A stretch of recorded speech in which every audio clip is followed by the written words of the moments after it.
Hey guys, so back in my usual recording space, or what will be my usual recording space, assuming that we don't have any more renovations to be done. So today we're completing the original three trilogies of the Bayverse Studio Series figures. Now, um, this one I don't think I have any controversial picks in, so we'll go ahead and explain the tiers real quick. Worth the scalper's price, pay whatever you can find it for. Higher price, pay a little bit higher than usual, but don't go crazy with it. Get it if you can afford it.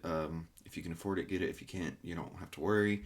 Pass, you're more than likely not going to need this figure, or this figure doesn't do anything that another figure does better. Plastic Addict Victim, these are figures that are just so bad that TJ Omega needs to do a Plastic Addict review for them. So, getting started here. Make sure I'm all set up. We have Dark of the Moon Bumblebee. And he's going in the same spot as every other Bumblebee figure. The reason why is because he does have the better. I do like his chest better, the little the chest guard that he has, but he is so fiddly. The QC issues I think are worse on this guy than any of the other Bumblebee figures that I own. So this guy's definitely he looks the best, but he feels the worst. So those cancel each other out and put him right in B tier. Plus, if you've got this Bumblebee, you've got pretty much every Bumblebee there is. So Dino, one of the best deluxe class figures in the entire line. Great paint job, great transformation, great robot mode. The best Dino figure we've ever gotten, which isn't saying much, but other than that, great figure overall. Laserbeak, this guy's pretty fun, but it's a core class figure, so probably the sturdiest Bumblebee figure we've gotten in the entire line. Leadfoot, probably the best of the Wreckers. He's a Target exclusive, so you're already going to be paying a higher price for him. However, I do think that higher price is worth it. I just wish they did something to keep the missile pods on his chest from falling off all the time.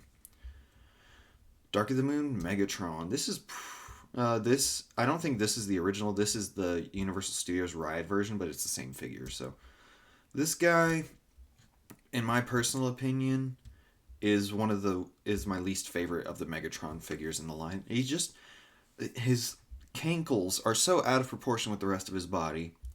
His back isn't anything flush or anything clean like on the movie 1 version. It's literally like this long black panel that they just took and folded up against his back, slapped some crude detailing on there, and then just left it. Like they didn't attempt to paint it or anything like that. And it does nothing to actually smooth the back out. It looks really ugly, in my opinion at least.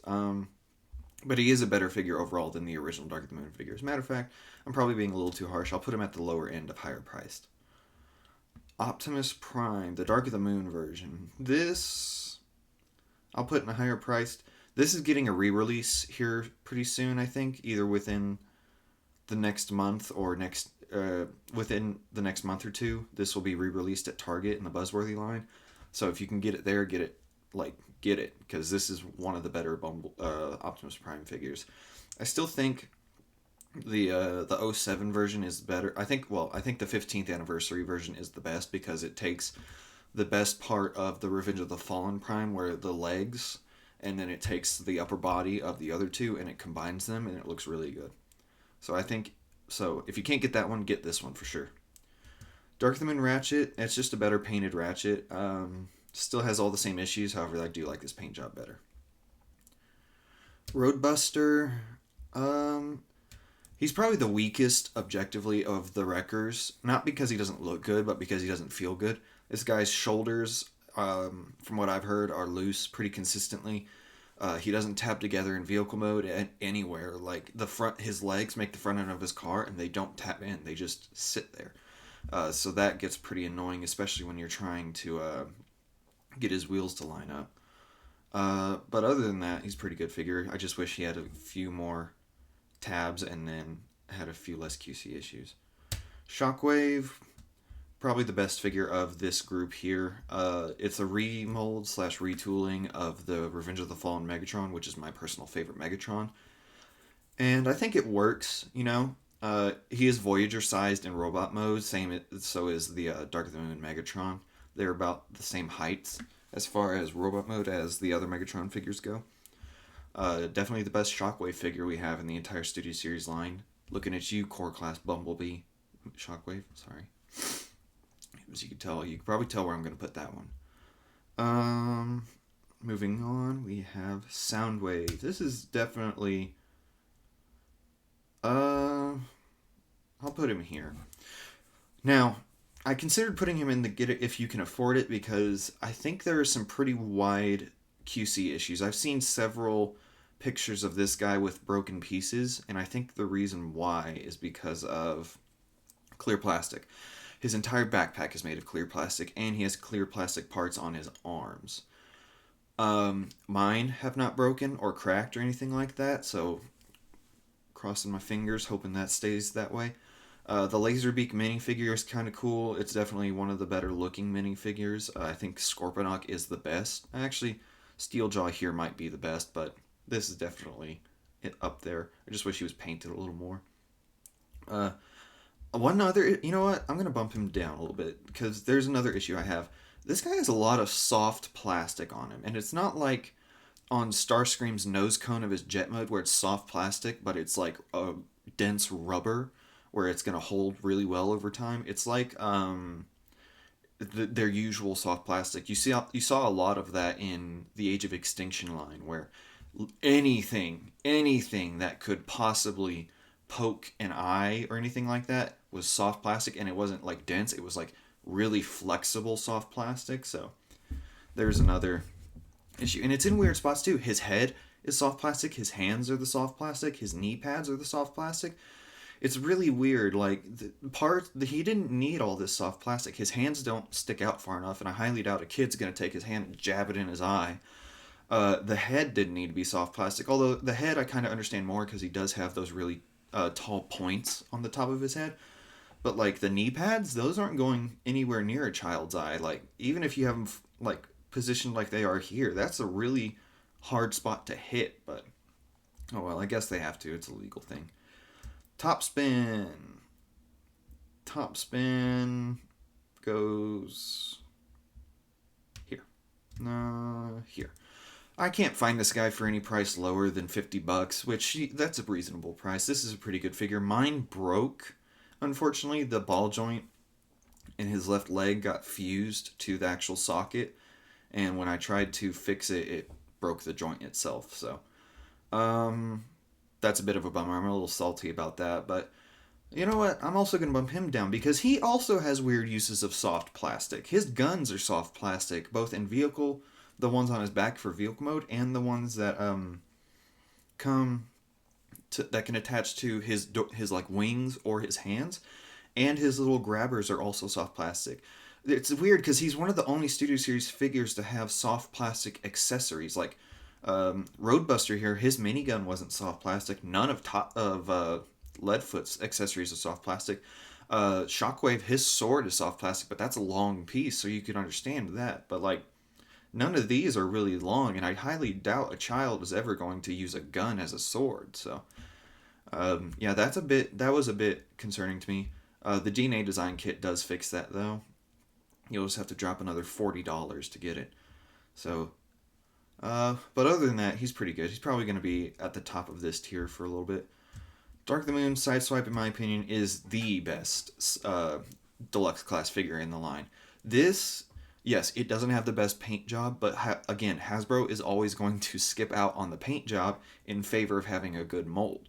And where the Revenge of the Fallen version has a good paint job, that mold is inherently flawed in that the backpack is so heavy that you can't really stand him up unless he's hunched over. This guy doesn't have that big of a backpack, so he can stand up well on his own.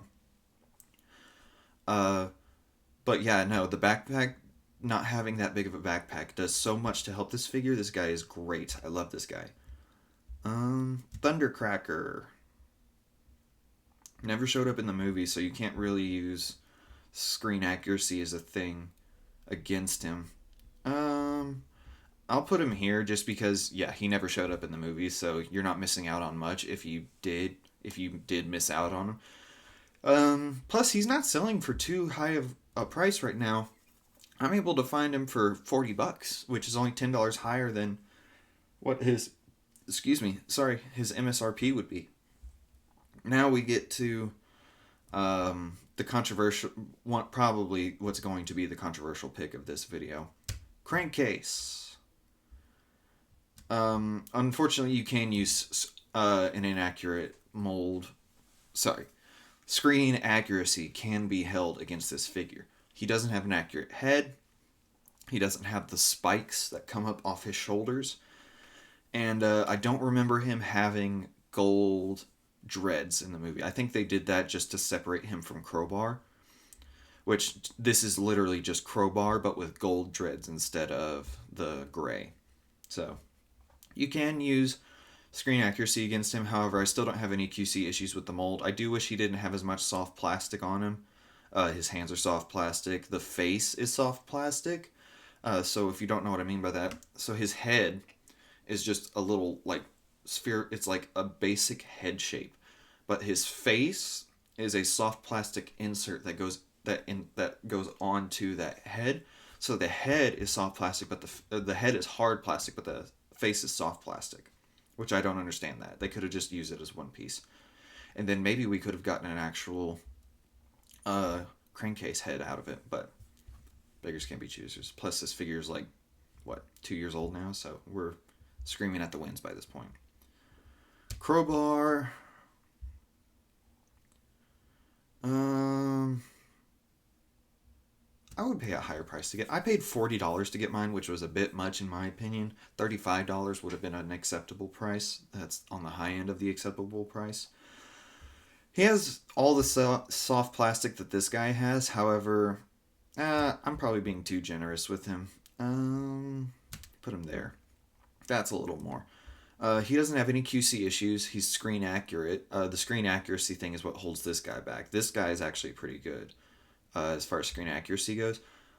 He's also kind of tall for a deluxe. Like, this guy's it might just be because his legs are so long, but he's pretty tall for a deluxe class figure. He's taller than these guys are. Well, of course he's taller than this guy, but like Ratchet, he's taller than Ratchet. At least from the comparisons I've seen, he's taller than Ratchet. However, you can fib it to make him more close in size to the other deluxe class figures. Let's see. That's the end of the list. We got through this pretty quickly. Let's see. What am I thinking? Do I think I need to move any of these around?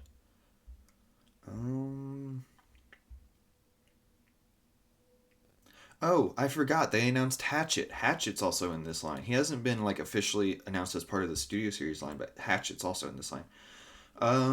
From the one promo image we've seen, he's above Crankcase. He's somewhere above Crankcase, but below Ratchet here. They don't do it. Okay, so what they did, from what I can tell in the pictures, they took Crowbar, turned his hands to where they are plantigrade, where they sit on the ground flat, and then hunched him forward. And that's it. And they remolded his head and everything like that.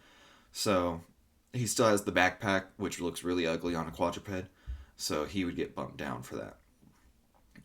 So he'd be like right here. Get it if you can afford it. Right here between Laserbeak and Ratchet. I might be being too harsh on Roadbuster. He's not going above Ratchet, but he is going above Laserbeak. That Laserbeak, I think, is more of a novelty than it is an actual like attempt at a good Laserbeak figure. But so, let's see. Hatchet would be going somewhere like right here. Am I being too harsh on some, or being too generous with others? No, I think that's pretty good. Alright, so that is my list. Shockwave is the best, Crankcase is the worst in this group of Autobots and Decepticons and pink Bumblebees and green Ratchets. So, alright, other than that, I'm terrible at YouTube intros, so I am going to end it here. I will see you guys next time. Guys, I need your help. Okay, so the algorithm is the number one enemy of all YouTube channels. Any YouTube channel that's trying to start up or isn't pre-established is going to fail because of the algorithm. So what I need you to do, I need you to do two things. One, I need you to hit like. Two, I need you to subscribe. If you don't do either of those things, this channel is not going to be able to stay afloat for very long. So please, like, subscribe, and if you really like me, you might leave a comment while you're at it. Thank you very much.